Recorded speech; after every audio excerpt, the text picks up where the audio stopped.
Salut tout le monde, j'espère que vous allez super bien. Je vous retrouve aujourd'hui sur ma chaîne, je m'appelle Sarah Lee, j'ai 20 ans pour ceux qui ne me connaissent pas et aujourd'hui j'ai envie de parler d'un truc extrêmement sensible. Moi je suis une personne qui aime bien parler de mes problèmes, qui aime partager et surtout partager les expériences que j'ai eues derrière et toutes les choses que j'ai réalisées et que au final on les prend à la légère, on prend ces choses à la légère alors que c'est des choses qui peuvent extrêmement nous rendre heureux si on a de la reconnaissance envers ces choses et ces personnes qui peuvent nous rendre heureux et qui sont là pour nous. Alors, vous avez sûrement vu sur Instagram, peut-être que vous êtes de Instagram ou peut-être que vous êtes sur ma chaîne YouTube directement. Cette nouvelle va peut-être vous choquer, mais voilà, j'ai le cancer du sein. C'est très récent que j'ai su ça, récemment. Donc, j'avais senti une grosseur dans mon sein gauche et ensuite on a fait une opération. On a fait ce qu'on appelle un surgical biopsy qui a été mal fait, enfin apparemment que ça a été mal fait et on a dû refaire des tests et ensuite ça a été confirmé que j'ai le cancer. Alors, c'est très récent, c'est pour ça que j'ai toujours mes cheveux, c'est pour ça que voilà, j'ai toujours l'air en pleine forme et je ne sais pas si pendant la chimio, je pourrais en fait vous revoir et vous parler. Je ne sais pas si j'aurai la force, si j'aurai la confiance en moi de me présenter sans cheveux face caméra, mais j'ai envie de vous faire cette vidéo pour vous partager tout ce dont j'ai réalisé pendant ces instants de souffrance. Parce que c'était pas, des souffrances physiques, mais c'était des souffrances émotionnelles.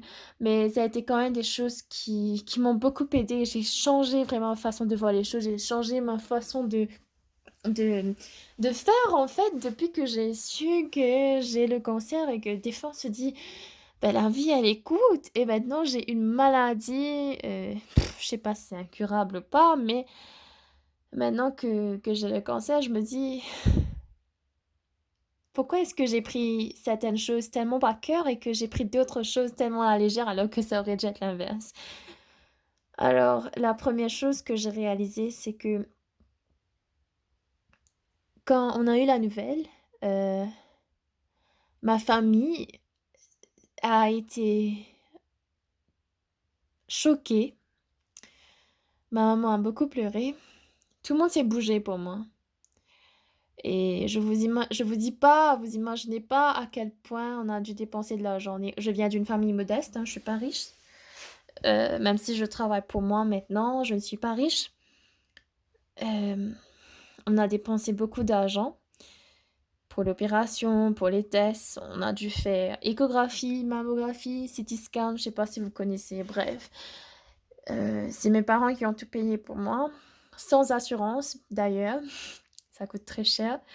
C'est pas que pour que vous soyez triste pour moi, hein, c'est une vidéo que je veux faire pour vous partager, en fait, ce que j'ai réalisé et je dois vous dire la vérité, je suis une fille qui prenait avant en considération, l'opinion des autres sur moi et que dès qu'il y a quelque chose de négatif, déjà je dois vous dire que j'ai vraiment une très mauvaise réputation. Donc dès qu'il y a un truc, négatif qui s'y accuse sur moi, je me sentais mal et je prenais ça en considération et j'allais être, blessée et ça allait quand même m'affecter, me faire de l'effet pendant plusieurs mois, plusieurs semaines et cetera et finalement je me dis: «Mais c'est complètement un manque de respect envers ma famille». Pourquoi? Vous allez me dire: «Mais pourquoi? Tu as le droit de te sentir mal, tu as une mauvaise réputation, les gens te connaissent pas, ils te critiquent et cetera, blablabla, blablabla». Sachez que tout ce que vous allez faire dans votre vie, vous allez être critiqué et on doit se l'avouer qu'on est critiqué, on se fait critiquer, mais on critique aussi. C'est normal, c'est dans le sens, dans l'être humain et cetera. J'ai réalisé cela il y a quelques années, mais en même temps, je me dis: «Notre famille, nos parents», si vous n'avez pas de parents, je suis vraiment désolée qu'ils reposent en paix. Si vous n'avez pas de parents, vous avez des gens qui vous aiment, qui vous acceptent tels que vous êtes et qui sont prêts à se bouger les fesses à 5 heures du matin pour vous emmener à l'hôpital, pour payer des trucs pour vous sans regarder, on passe la carte, voilà, fini, je m'en fous de l'argent pourvu que toi tu sois guéri. Ces personnes-là feront tout pour toi, pour que tu te sentes bien, pour que tu sois heureux ou heureuse et toi, tu te laisses abattre par des gens qui ne vont même pas se bouger pour toi. Ne c'est pas un manque de respect envers ta famille parce que ta famille, ils vont tout faire pour toi et toi, dès qu'il y a un truc sur toi, une rumeur, un truc qui est un peu négatif, tu te laisses abattre alors que derrière, il y a ta famille qui te soutient et qui fait tout pour toi. Je sais pas si vous comprenez ce que je veux dire, mais des fois, on prend les choses de tous les jours, nos parents, notre famille, vraiment à la légère, mais on prend tellement à cœur les gens de haut avec la négativité qui ne servent à rien finalement. C'est pas les gens qui me critiquent et qui me disent ah ouais, elle est moche ou bon, j'ai la réputation d'être une pute.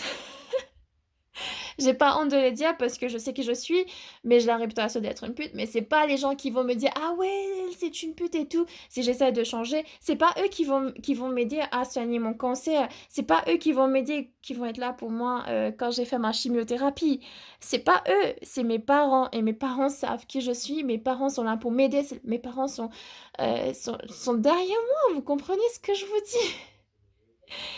Et c'est ça que c'est une des choses que j'ai réalisé, l'importance de la famille avant tout. Vous savez que votre famille est derrière vous, peu importe si vous avez perdu des gens de votre famille, cherchez bien, ouvrez les yeux, arrêtez de prendre tout ce que vous avez à la légère et de uniquement vous focaliser sur ce que vous n'avez pas, sur ce que vous avez perdu, sur les parents que vous avez perdus. Je suis vraiment désolée pour ça, mais arrêtez de vous focaliser dessus. Essayez d'ouvrir les yeux et dites-vous, ah, peut-être un jour vous allez ouvrir les yeux, vous allez dire, ah, en fait, cette personne-là est là pour moi, cette personne-là même, pourquoi est-ce que je prends en considération ce que les gens disent autour de moi, alors qu'il y a quelqu'un ici, là, présent, qui est près de moi, qui va m'aider, qui va faire tout pour moi, pour que je sois heureuse. Voilà. Vous imaginez pas le nombre de fois où ma famille a pleuré, ma famille était sous le choc et tout. Et même les gens sur Instagram, je pensais que, enfin, tellement j'ai compris que j'ai une mauvaise réputation, je me disais que beaucoup de gens sur Instagram me détestent, me follow parce qu'ils me détestent. Mais non, au contraire, j'ai vu quand j'ai posté sur Instagram qu'il y a beaucoup d'entre vous qui m'apprécient et qui m'ont envoyé des petits messages de soutien et d'encouragement. Ça fait plaisir. Merci beaucoup et je ne sais pas comment vous remercier parce que c'est tellement gentil de votre part. Et ne vous inquiétez pas, je ne baisserai pas les bras. Je vous dis pas que c'est facile, que je n'ai jamais pleuré, etc. Mais vous savez, c'est ça l'être humain. On a des émotions, ça vient, ça part, mais c'est ça qui fait notre vie. Et je pense que c'est ça en fait qui fait l'être humain qu'on est. Si on était tout le temps joyeux, on n'allait pas pouvoir apprécier le beau temps. Mais tandis quand il y a les jours pluvieux, quand il y a le beau temps, on sait beaucoup plus l'apprécier. Pareil comme pour les retrouvailles. Si j'ai fait tomber mon téléphone, je dois remettre ça à changer.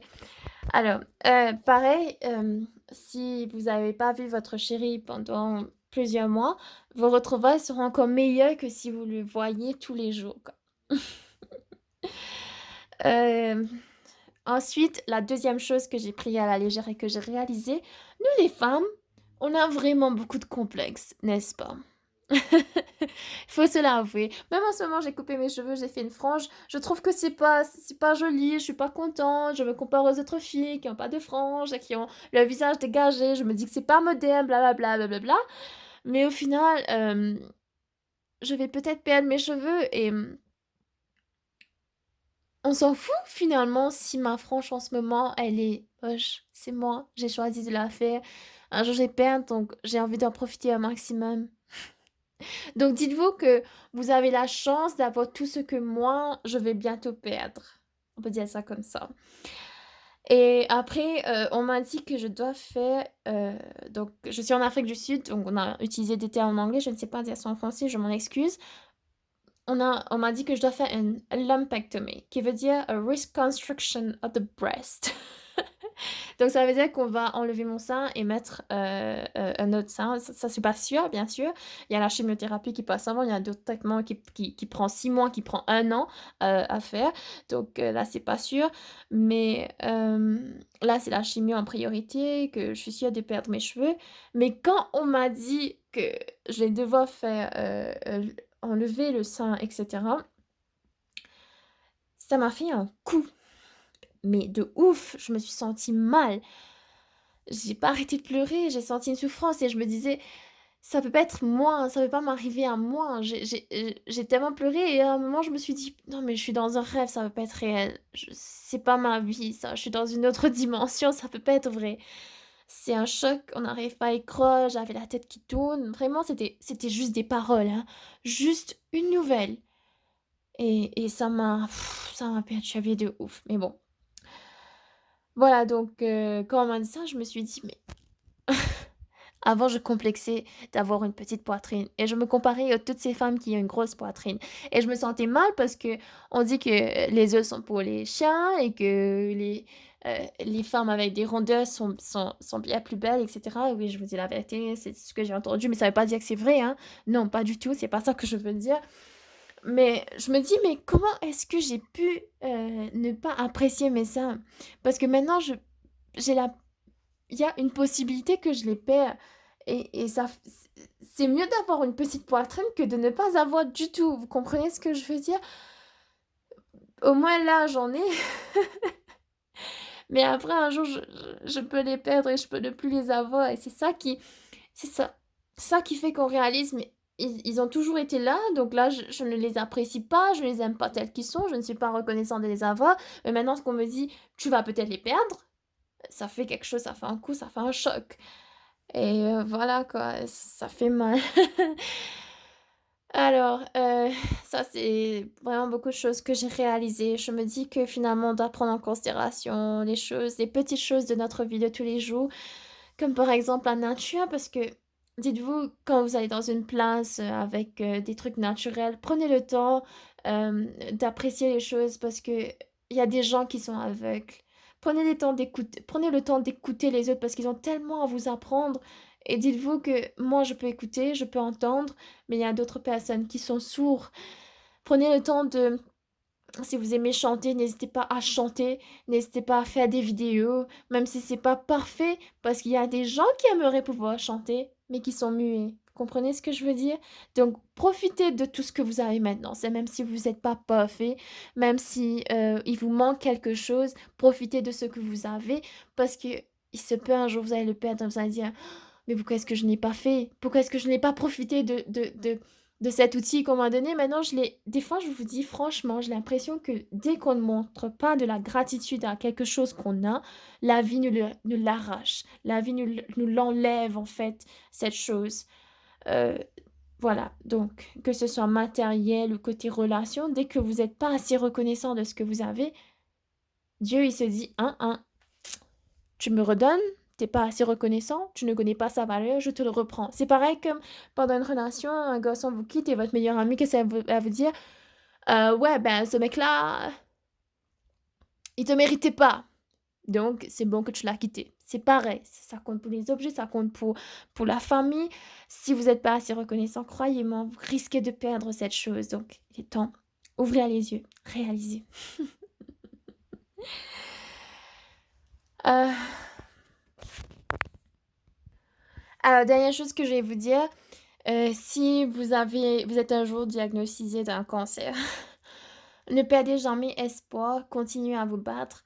Ça va être super dur. Moi, c'est que le début. Je ne sais pas encore le nombre de challenges qu'il me reste à faire, surtout la chimiothérapie, où on m'a clairement dit que je vais perdre mes cheveux. Je ne sais pas du tout comment est-ce que je vais être. J'ai vraiment peur. Mais je ne vais pas abandonner, ne vous inquiétez pas, je ne vais pas abandonner et autant que possible, je vais vous faire des vidéos pour vous montrer que oui, on peut continuer à se battre. Et des fois, quand j'entends les gens se plaindre de la journée: «Ah ouais, j'ai passé une journée merdique au travail» et cetera. Au moins tu peux aller travailler frère. Frère, au moins toi, tu as pas le cancer. J Quand j'entends les gens se plaindre de la journée, alors qu'ils ont la chance d'aller travailler. Ils sont fit et qu'ils ont pas assez de reconnaissance. En fait, vous voyez tout noir parce qu'il y a un manque de gratitude, tout simplement. Et aussi, si peu importe la maladie que vous avez, tout ça, c'est aussi psychologique. Plus vous vous laissez abattre, plus vous allez tomber malade. Plus vous allez vous dire: «Je suis malade, je suis malade, je suis malade». Plus vous allez être déprimé, vous allez garder ça pour vous, vous allez pas pouvoir vous en sortir. Ouvrez-vous, parlez, changez vos esprits, changez les idées, changez vos idées.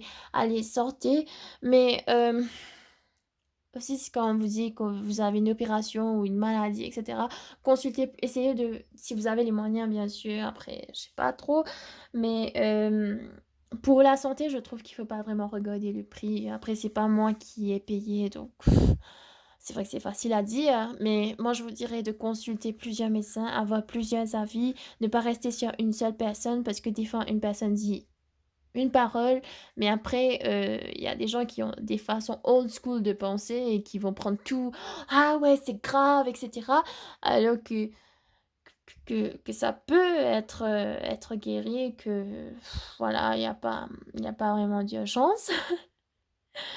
Vraiment consulter plusieurs médecins et si c'est une maladie comme la mienne, ne reste à l'île Maurice, il y a pas assez de technologie. Je ne critique pas les gens de l'île Maurice, hein, mais je critique en fait le développement de l'économie.